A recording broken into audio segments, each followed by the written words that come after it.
vamos a hacerlo cronológico, digamos. Y yo nací en el 57, 1957, con un hermano mayor, Sergio, que era del 55, mi hermana menor, Bettina, del 60, en una familia judía, pequeño burguesa porteña, clásica, de padres socialistas. Mis padres habían estado en el Partido Comunista en su juventud, en la universidad, muy gorilas también. En esa época, en la época de Perón, los estudiantes universitarios en general eran antiperonistas, que fueran de derecha o de izquierda. Ellos estaban en el Partido Comunista. Se fueron abriendo luego el Partido Comunista con la época staliniana, digamos, cuando se empezó a tener acá información. Como muchos otros dejaron el Partido Comunista, pero en mi casa se transmitía una idea general de vida socialista. Mi padre era químico, tenía una empresa, mi madre psicopedagoga clínica, trabajaba en hospital y en el consultorio. Frases que me marcaron en la infancia y en la adolescencia. Mi padre decía, cuanto mejor están los obreros, mejor estoy yo. Es un poco distinto de lo que se dice ahora. Pero era parte de su estructura interna. Era una pyme nacional que necesitaba poder trabajar en el país. Mi madre decía siempre, bueno, me gusta todo mi trabajo, tanto el hospital como el consultorio, pero a veces en el consultorio me siento sanguijuela de la oligarquía, que les chupo la sangre y me molesta. A veces estoy más cómoda en el hospital o en los centros de salud o dando clases, pero tengo que poder comer. Entonces en mi casa siempre se estaba, a pesar que eran profesionales los dos y teníamos un buen pasar. Yo nací en Flores y viví en Flores hasta la adolescencia, cuando mis padres, que habían mejorado mucho su situación económica, se mudaron, nos mudamos acá nomás, Peña y Lapride, a pocas cuadras. Fue un cambio importante cuando se tenía 14 años, cambio que para mí fue maravilloso, porque me encantaba vivir acá, porque yo estudiaba inglés por acá, iba a estudiar música por acá, tenía mi terapeuta por acá, entonces me parecía bárbaro vivir por acá. En cambio a mi hermano, que ya tenía 17 años, le dolió mucho, para él fue un quiebre, fue un exilio interior. Imagínense, de Flores a Barrio Norte. ¿Por qué? Porque íbamos al Colegio Nacional Primera Junta, que queda cerca de Rivadavia y Acoite, y él había empezado a militar en el colegio, y todo su mundo tenía que ver con Flores, Floresta, Caballito. Mi mundo tenía que ver con los lugares donde yo estudiaba y el club. Era COAJ, un club de la comunidad judía en el Tigre. Yo tenía 14 años recién y no tenía realmente amigos del barrio. Tenía algunos amigos del colegio, pero no del barrio, sino de las actividades que realizaba. Entonces mi hermano sufrió con esta mudanza. Al poco tiempo terminó el secundario, empezó a estudiar, fue a estudiar psicología y mi padre decía, está confundido. Tu hermano no tiene nada que ver con psicología, por lo visto el Edipo no se le terminó. Claro, era una casa donde el psicoanálisis era parte del cotidiano, era así, como tantas otras alrededor. Judío de clase media. Judío de clase media, madre psicopedagoga clínica, bueno. Mi padre decía, va a tener que dejar psicología, porque no es lo de él, la verdad. Pero bueno, él estaba en psicología. Yo, casualidad, aprobaba todas las materias que no tuvieran que ver con psicología. Estadística, biología, anatomía, no sé otras. Pero las que eran más típicamente humanísticas, lo bochaban. Algo pasaba. Mientras tanto conoció a Laura del Duca. Nosotros éramos una familia judía, culturalmente judía, pero no tradicional ni religiosa. Íbamos siempre a colegios laicos, pero bueno, íbamos al club, digamos. Y conocí a Laura del Duca, de familia italiana, padre bombero, madre modista de Floresta. Y empezó a salir con Laura, que estudiaba sociología en la misma facultad, que quedaba en Independencia en ese momento. Y en el año 75 se presentaron un día en casa y dijeron que se querían casar. Con lo cual hubo gran sorpresa, porque por supuesto la pregunta fue: ¿estás embarazada? Típico. No. ¿Y entonces por qué se quieren casar? Porque mi mamá no nos deja dormir juntos, dice Laura. No me puedo quedar a dormir acá, me lo tiene prohibido. Sergio no puede quedarse en casa, tenemos que estar escondiéndonos en los hoteles, no nos dejan irnos juntos de vacaciones. Esa era la excusa. Tenían 20 años. Lo que estaba por detrás, que nosotros no sabíamos, es que los dos estaban militando tanto en la juventud peronista, en la juventud universitaria peronista, y aquí había una indicación de la militancia de casarse jóvenes y empezar a tener hijos. Pero eso lo supe muchos años después. Bueno, se querían casar. Ellos militaban aparentemente en la universidad, es lo que se sabía. Se casaron, los padres respectivos tuvieron que firmar el consentimiento porque eran menores de edad. En ese momento se hacía mayor de edad a los 21. Pero estamos recorriendo el año 75. Yo había empezado a querer militar un poco. Yo estaba todavía en el colegio, pero no me entendía. Yo no me entendía bien. Con los peronistas no me gustaba, no me entendía con los grupos socialistas tampoco, con los grupos trotskistas. Me acuerdo una discusión con uno que venía súper elegante, así, a darnos, los grupos de estudio, eran grupos. Y le digo: ¿vos laburás? Yo tenía 16 o 17 y él tendría 20. No, yo estudio y milito. Ah, entonces vivís de la plata de tu papá. Claro. Rápidamente dejé el grupo. Porque, a ver, ¿en qué quedamos?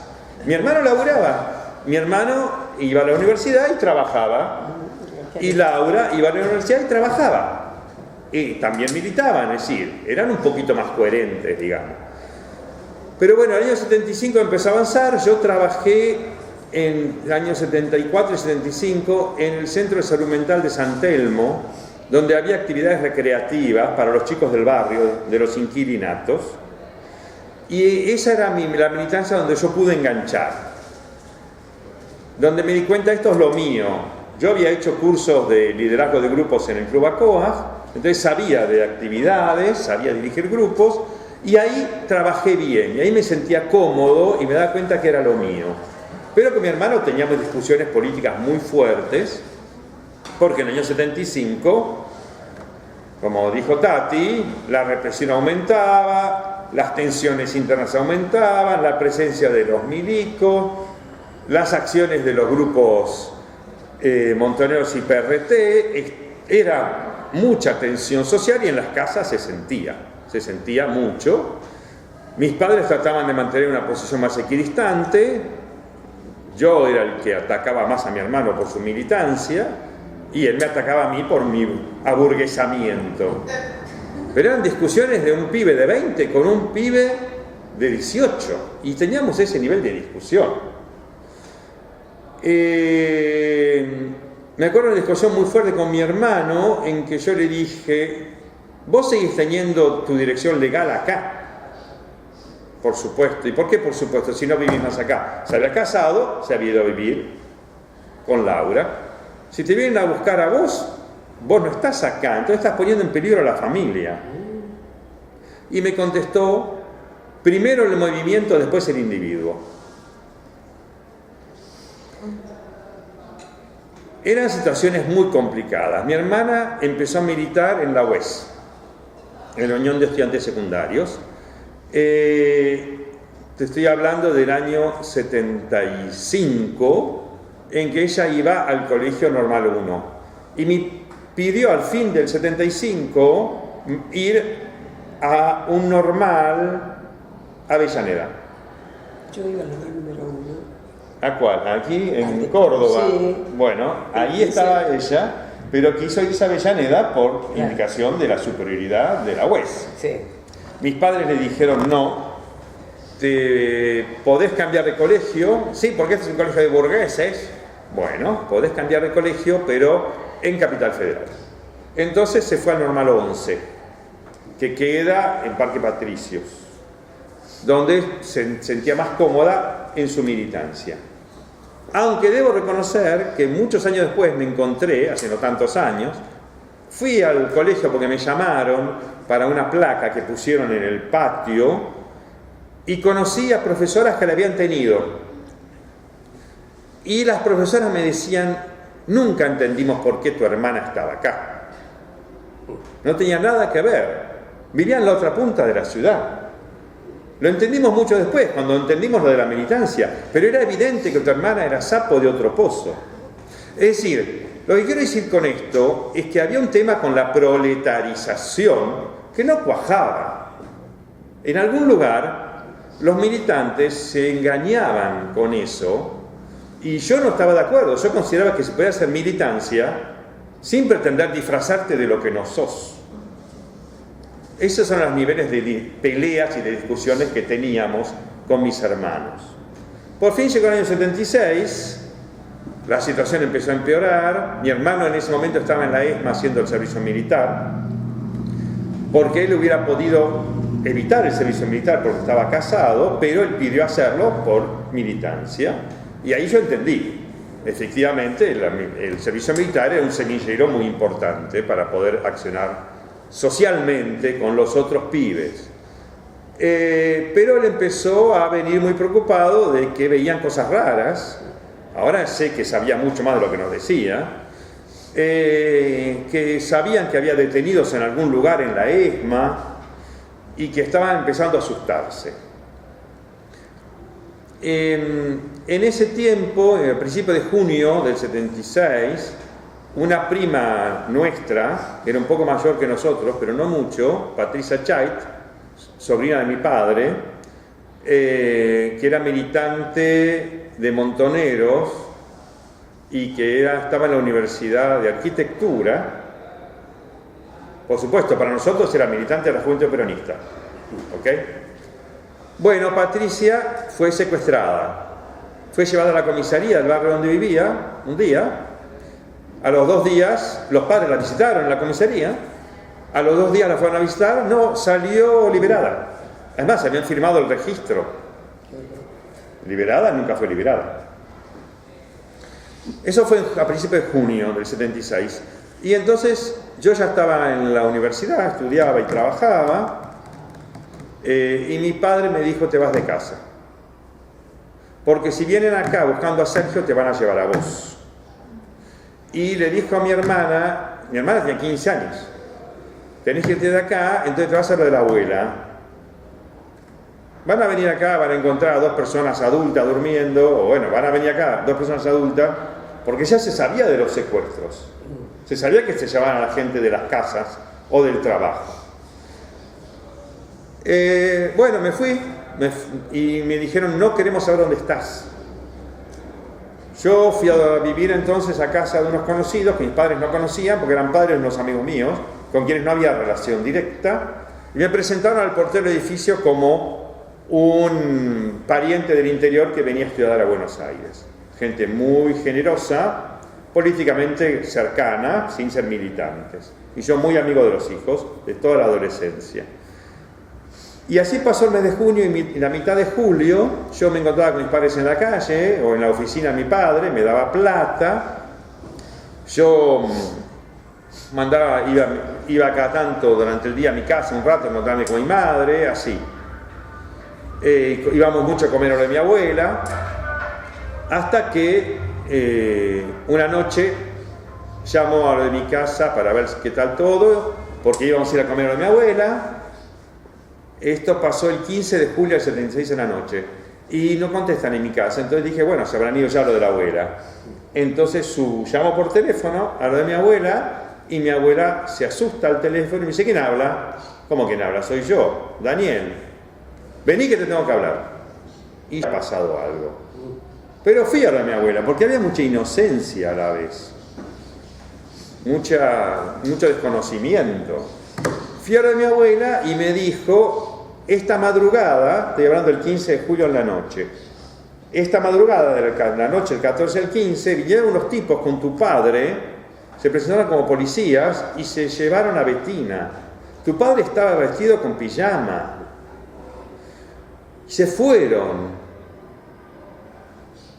En la mañana me llamó la mamá de Laura para decirme que habían ido a la casa de Laura a llevársela, en la madrugada también.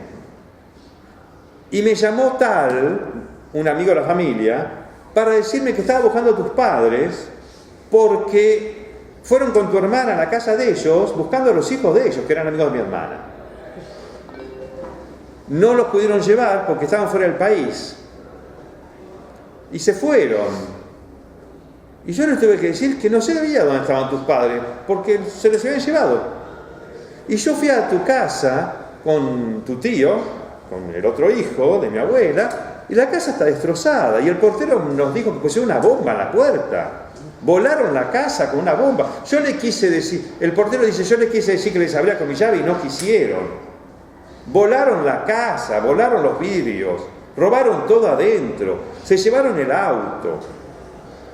¿Vos dónde estabas? Yo estaba parando en la casa donde estoy parando desde hace un mes. ¿Y por qué estabas parando en esa casa? Así como Bettina está parando acá, abuela. Porque sabíamos que esto podía llegar a pasar, pero nunca pensamos que se iban a llevar a papá y mamá. Siempre pensando que se llevaban a los jóvenes. Todo eso pasó en la noche del 15. Lo primero que hice fue agarrar mi libreta, porque en esa época no existía el teléfono celular. No había. Ni el WhatsApp, ni internet. Todos teníamos libretitas. Agarré mi libretita, la quemé, y mi abuela me dice, ¿qué haces? Me quemo la libreta de teléfono. ¿Y cómo? A ver, los teléfonos que necesito los sé de memoria, y los otros no importan. Cuanto menos tenga conmigo, mejor. Pero a vos no te van a venir a buscar. Nadie sabe qué va a pasar, abuela. Nadie sabe dónde están papá y mamá desde hace ya casi 24 horas. Ahí empezó una clandestinidad en Buenos Aires, empecé a cambiar de casa, dejé el trabajo, dejé la facultad. Como éramos una familia relativamente conocida en el ambiente, muy rápidamente se expandió la noticia. Y hay amigos nuestros que muy rápidamente fueron sacados del país por los padres, familias enteras que se mudaron, porque se dieron cuenta que la cosa venía más pesada de lo que se pensaba. Yo estuve dando vueltas, los primeros habeas corpus eran negativos, presentados por un primo de mi mamá, hasta que me dijeron, tenés que irte de acá, esto es peligroso para vos y para los demás. Teníamos los pasaportes, porque mi padre nos había mandado a hacer los pasaportes anticipadamente, con la excusa de que mi madre iba a viajar a Francia a fin de año para un congreso de psicoanálisis. Ahora pienso que no era por eso, pero teníamos los pasaportes. Gracias a Dios. Es más, ni siquiera teníamos los pasaportes todavía, teníamos los papelitos. En esa época te daban un papelito. Y vos tenías que ir a buscar el pasaporte con el papelito. Y yo, el inconsciente, me fui a Policía Federal con el papelito, que estaba en la oficina. Como estaba en la oficina pude recuperar el papelito. Yo me fui a la Oficina Federal, a la Policía Federal. Presenté el papelito, buscaron, me dieron el pasaporte. Y una tía vieja... Cuando dicen que hay que decir todo esto contra el aparato represivo estatal, esa ingenuidad contra un aparato represivo Claro, estatal. pero como no era legal, en la policía, los prontuarios estaban vírgenes. Sí, Claro. Y una tía vieja, una señora mayor, fue a buscar el pasaporte de mi hermana, que estaba secuestrada, Mirá. diciendo, está enferma. Tenía el mismo apellido de familia. Yo soy la tía, imagínate, está enferma, no puede venir, está en la cama por meses, por una infección de no sé qué, le inventó. Si no me da el pasaporte lo van a quemar. Bueno, está bien, señora, tiene un apellido, se ve que Tarnopolsky. Si fuera García no se lo hubieran dado. Por una vez servía llamarse Tarnopolsky. Bueno, le dieron el documento, entonces yo tengo el pasaporte de mi hermana y su cédula de identidad de entonces, mientras ella ya estaba secuestrada. Me hicieron un poder, el escribano de la empresa de mi padre me sacó copia de poder, porque había poderes de viaje que ya teníamos, y yo con eso pude salir legalmente. Lo único que no quise salir por Ezeiza porque me daba mucho miedo, y salí por Ariscafo a Uruguay. Ariscafo eran unos barcos que existían en esa época. No era menos peligroso, pero suponíamos que era una frontera menos controlada. salí a Chile primero, porque teníamos familia en Chile. Después de 3 meses en Chile, los familiares chilenos me empezaron a decir: sabemos que hay contactos entre los militares, te vas de acá, porque empezaban a conocerse que había el Plan Cóndor, y entonces me mandaron afuera, me mandaron a Israel por ser judío, primero 1 año, y después no quise más quedarme en Israel, y me fui a Francia donde había otros familiares, y ahí me refugié como refugiado político. Claro. Y ahí me quedé en Francia del 77, desde que salí de acá hasta que llegué a Francia pasó 1 año, y llegué a Francia en el 77 y me quedé hasta la época de Alfonsín. Mientras tanto, yo había empezado a entender en Israel lo que era el secuestro, la tortura, porque había unos muchachos, Schultz, Pablo y Daniel Schultz, que eran de Mar del Plata, pero que estaban estudiando, habían estado estudiando en La Plata, y habían sido secuestrados, poner en agosto, julio-agosto, porque buscaban a la hermana, que era militante política. Y la hermana estaba fuera del país con su novio.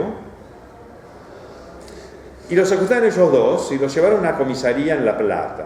Ellos no eran militantes. Daniel tenía mi edad, en esa época 18, y Pablo, el mayor, debía tener 22, no sé.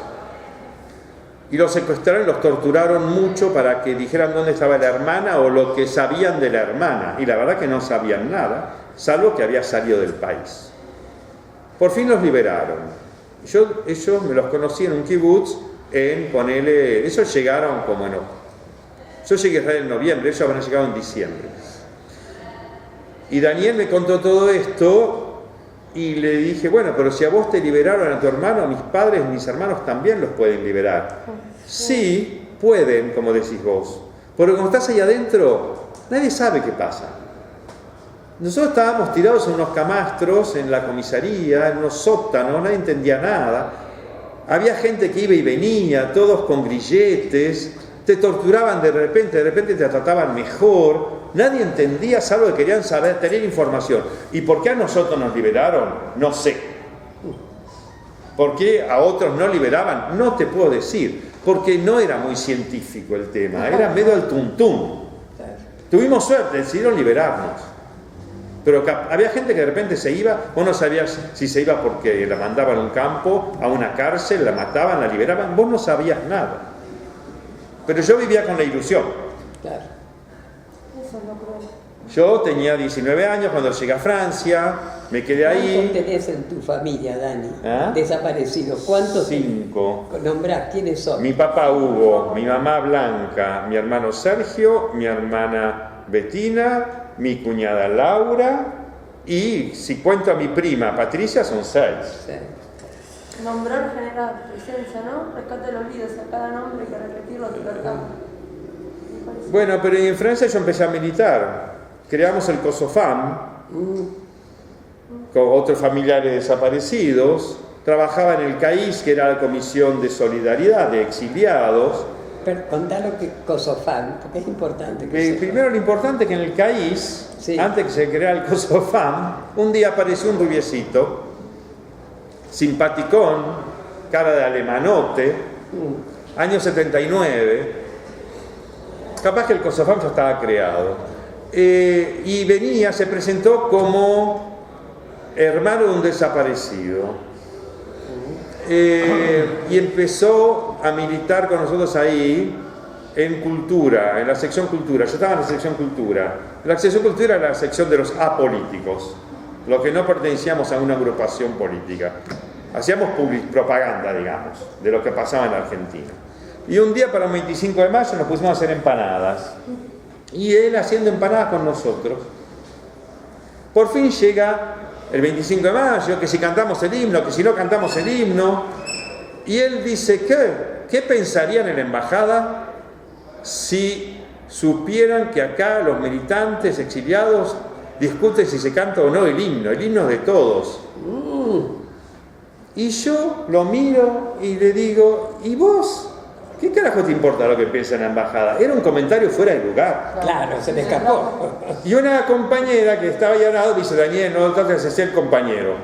Bueno, como yo tenía mucha confianza en esta chica, me dijo eso, yo sentí algo raro, dije, me callo la boca.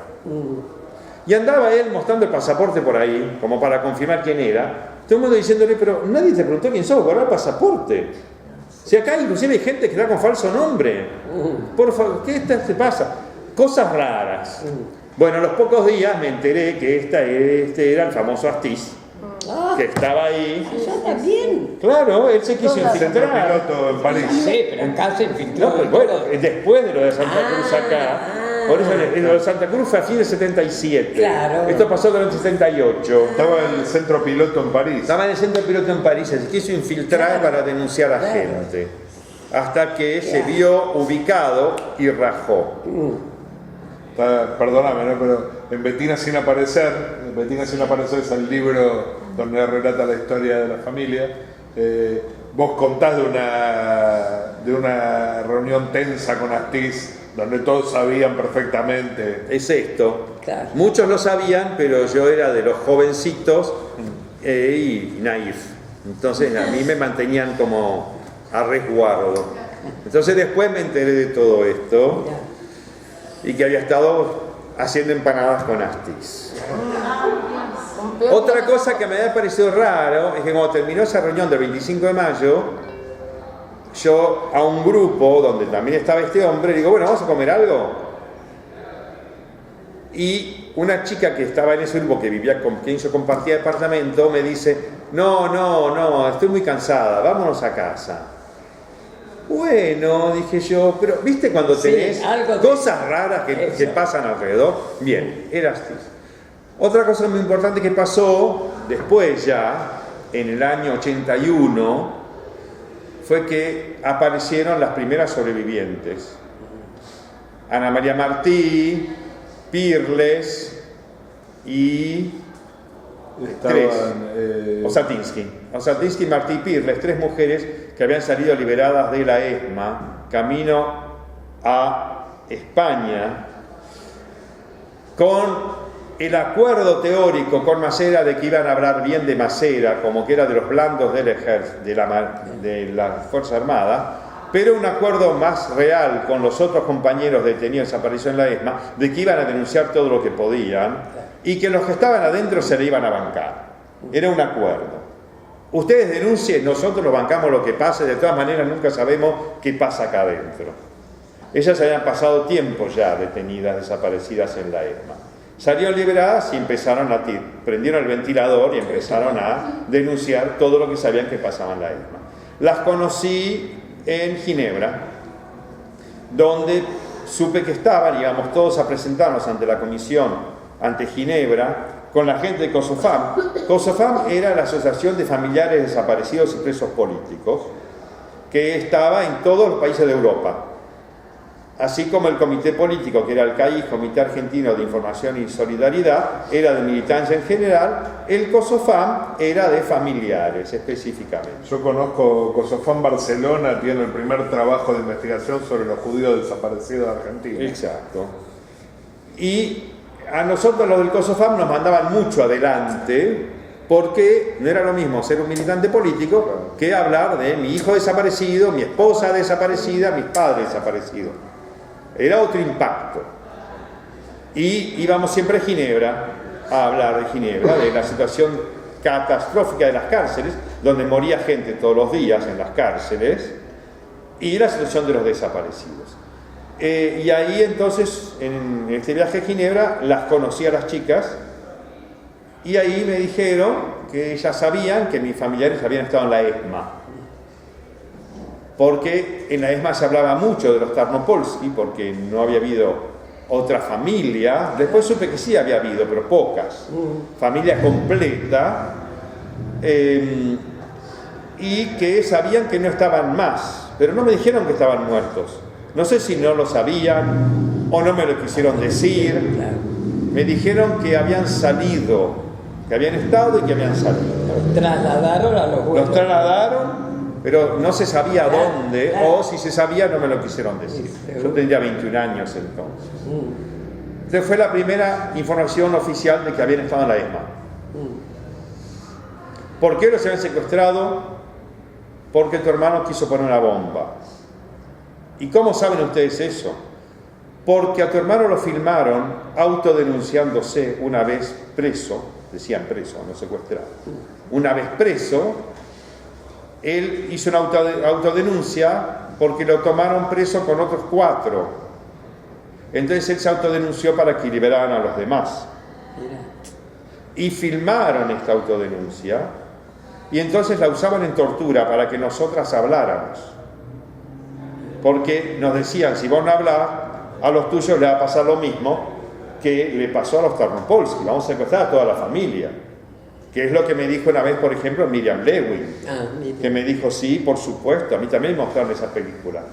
Y yo estaba aterrorizada de que secuestraran a mi hermanito que tenía 14 años. Así que yo hacía lo que me decía, con tal de que no trajeran a mi hermano acá. Miriam tenía 20 años cuando fue secuestrada, más o menos. ¿Y en la casa que te quedaste vos y tu hermanito?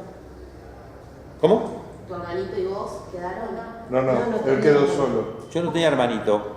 Vos presentiste, te estabas... No. Miriam Lewin. Miriam La Lewin. periodista. El periodista que estaba secuestrada en la ESMA. Y a quien le pasaron esa película bajo tortura y la amenazaron de que si no hacía lo que ellos decían iban a traer a su hermanito. Por eso, Al de ella. Sí.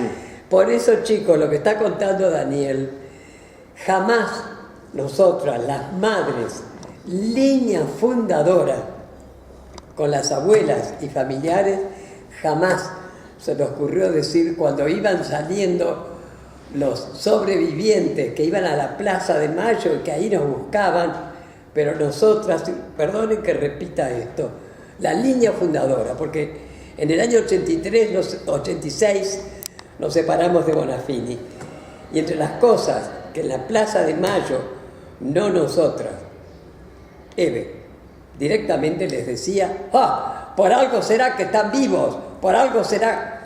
Imagínate vos, tras la carga que tenían, pobrecito, como lo está contando Daniel, por lo que sea, que hablaban y decían lo que porque las amenazas y las cosas que les hacían, pero nosotras jamás se nos ocurrió decirle a los sobrevivientes, por algo será que están vivos. Perdóname, seguí. No. Claro, juzgar, ¿no? Obviamente uno se cuestionaba por qué estas mujeres están vivas y otras no. Con los años yo me fui entendiendo que los militares habían guardado vivos a los que les convenía a ellos guardar vivos, que les eran útiles. Pero que esta gente, que luego siguió militando con nosotros, eran gente que no había denunciado a nadie. No eran de los que se habían dado vuelta. ¿Había gente que se había dado vuelta? Sí. Había gente que había salido a pescar, como se dice, te llevaban por la calle para señalar a otros. Muchos años después, un compañero de mi hermana de militancia me dice, yo a tu hermana la vi en julio dando vueltas por Corrientes cerca de agosto. Digo, no puede ser, mi hermana estaba secuestrada. Bueno, entonces la habrán sacado a pescar. Me vio, yo me di cuenta que había algo raro, me dice este muchacho, porque me vio y dio vuelta la cara y se fue para otro lado. Mira. Quiere decir que la habían sacado a pescar a mi hermana, y mi hermana no denunció a nadie. Dani, me tengo que ir. Por favor, ay, pero ¿dónde? No, Vaya. seguí vos, porque hay que escuchar tu historia como la tuya, mi amor. Me van a perdonar, pero me tengo que ir. Estás perdonada. ¿Me acompañás? ¿Dónde estás? ¿Vos? ¿Estará ya tu marido, pobre? Estaba, pero... Bueno. Seguí, Daniel. Chao, mi amor. Chao. Hasta pronto. Nos vemos. Bueno, así fue que siguió la militancia. Vamos a esperar que se despida y después seguimos. Acá. Ahí está, no, espera. No, espera. Gracias, Dani. Chao. Mi bastón está por ahí. Espera. Chao, querida. Te queda bárbaro sombrero.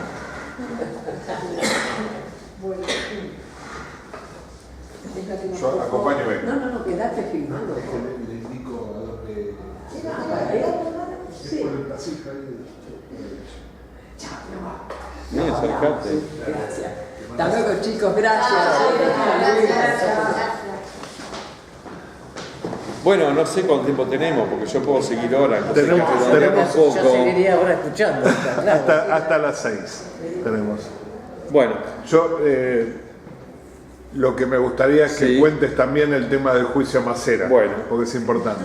entonces así llegamos, con pocas informaciones que poco a poco uno iba enriqueciendo, llegamos a Alfonsín y ahí yo vuelvo a la Argentina y sigo militando en Argentina, en los organismos acá. Y ahí llegamos al juicio a las juntas, luego de las tentativas que había hecho Alfonsín de que se enjuiciara, de que los mismos militares enjuiciaran a los suyos. Cuando esto no pudo hacerse porque no lo quisieron avanzar, entonces fuimos a la justicia, se hizo el juicio y el caso de mi familia fue uno de los casos que se juzgó porque había muchos testigos, tanto del secuestro mismo como de la estadía en la ETA. Específicamente una chica que conocí entonces, que vino a testimoniar porque ella había estado secuestrada con mi hermana en Capuchita. Que ella decía que cuando estaba ahí adentro, ella cayó por militancia, pero era hija de un comisario, entonces la trataban mejor. Y tuvo más suerte que Tati, su padre consiguió liberarla. Pero mientras estaba ahí adentro, en un momento había una chica muy joven al lado de ella que lloraba sin parar, que no hablaba salvo llorar, y había los soldados, los verdes, que las cuidaban a las chicas, a los detenidos, y que le terminé diciendo que toda la familia de esta chica estaba ahí adentro. Es todo lo que sabía ella. Cuando en la época de Alfonsín, antes del juicio, empezaron a ventilarse los casos, y mi caso empezó a conocerse, ella entendió por los nombres, las fechas, los momentos, ella entendió que esta chica que estaba ahí, había estado al lado de ella la liberaba en agosto. Esta chica que había estado ahí adentro tenía que ser mi hermana. Entonces se presentó a Strasser, al fiscal, a presentar su testimonio y coincidían las cosas y armó su testimonio y se presentó y denunció. De Macera fue, entre otros casos, condenado por el caso de mi familia. Pero después vinieron las leyes de obediencia de vida y punto final, con lo cual nos ataron de pies y manos. Estábamos todos muy locos, muy desesperados con esa historia, hasta que durante el año 87, después de Semana Santa, viene una de mis cuñadas, que era abogada, jovencita como nosotros, pero recién recibida, y me dice: ¿podemos hacer un juicio por daños y perjuicios? ¿De qué me estás hablando? ¿Podemos ir a la instancia civil? ¿De qué me estás hablando? Bueno, está lo penal y lo civil. En lo penal no podemos hacer nada porque están las leyes de amnistía, pero no amnistiaron en lo civil, no se dieron cuenta. Así como no amnistiaron los secuestros de bebés porque no se dieron cuenta.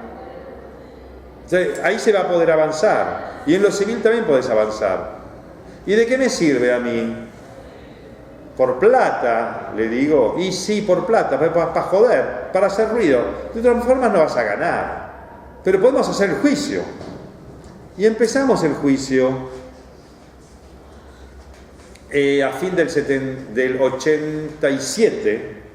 Empezamos el juicio por daños y perjuicios contra Macera, Lambruschini y el Estado Nacional por el secuestro y desaparición de mi familia. Y también tengo que poner por robo, por el auto y por todo lo que mi madre y mi padre dejaron de ganar por su secuestro joven, digamos. Nos hablaba de muerte, era secuestro y desaparición.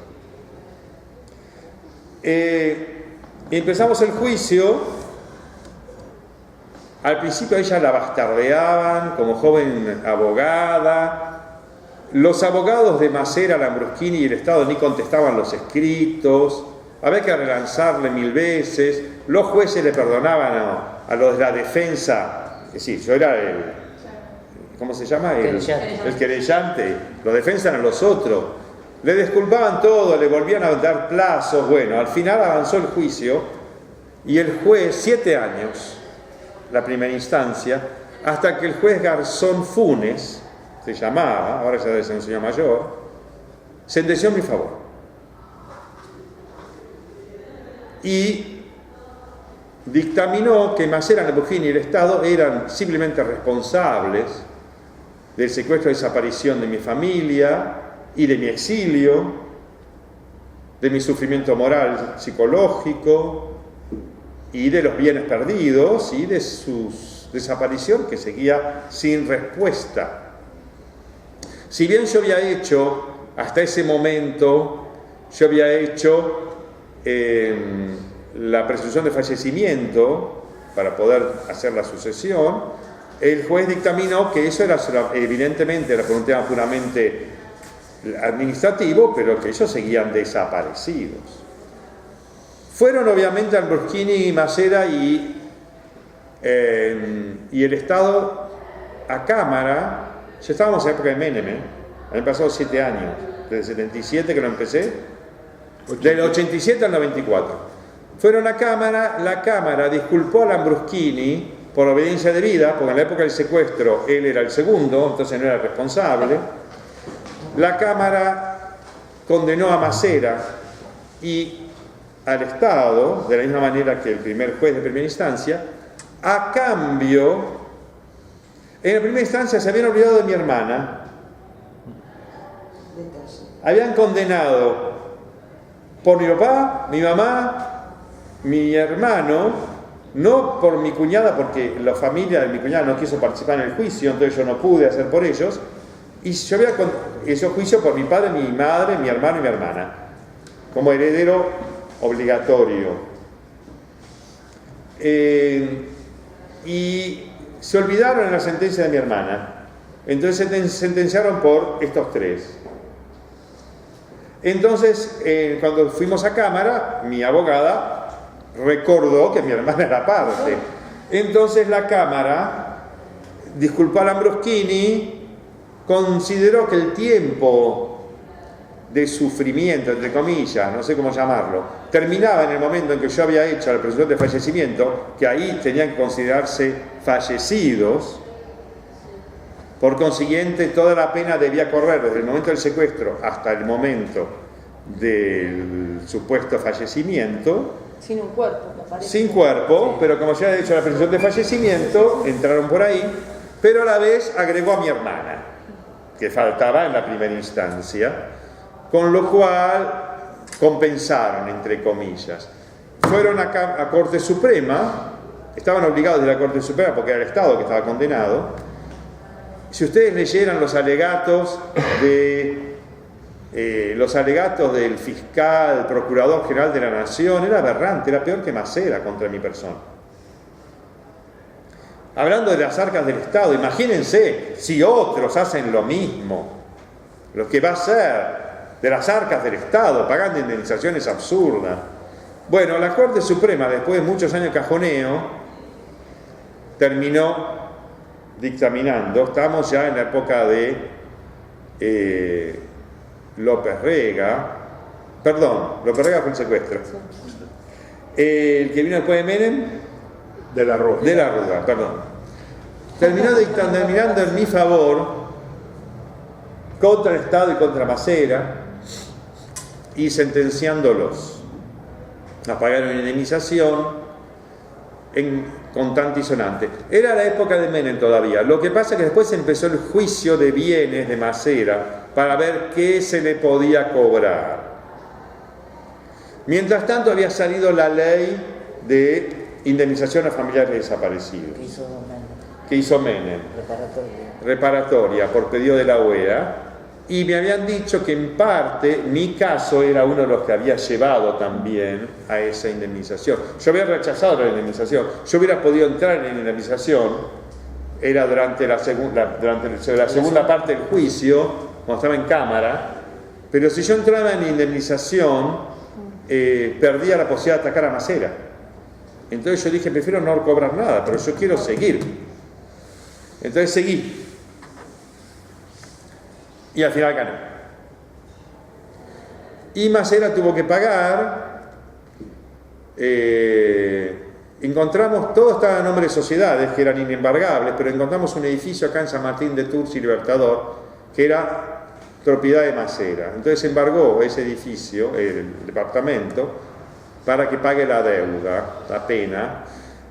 Y me acuerdo que la mujer de Masera se presentó ante el juez que llevaba adelante el juicio de indemnización, ya ganado el juicio, ¿sí? Y le dijo, ese judío de mierda no me va a dejar sin departamento. Y el juez le contestó, mire señora, primero que la podemos acusar de discriminación, antisemita, etcétera, etcétera, así que mejor retire sus comentarios. Por otro lado, ese departamento, si es del señor Masera, si la mitad de él y la mitad suyo, bueno, se embarga la mitad. Y va a ir a remate, porque ustedes no están pagando la deuda. Hablaban de deuda, yo hablaba de pena. Vos hablabas de vidas. Claro. Pero Y la yo posición estaba de- feliz imaginando, Créditos. porque yo había empezado a juntar plata para ir al remate, comprar la mitad, porque la mitad teóricamente de la mina esta, comprar la mitad y donarlo a las abuelas y a las madres de Plaza de Mayo, para que se le metieran en la mitad del departamento y íbamos a hacer una línea roja dividiendo todo y al inodoro debe cagar de costado.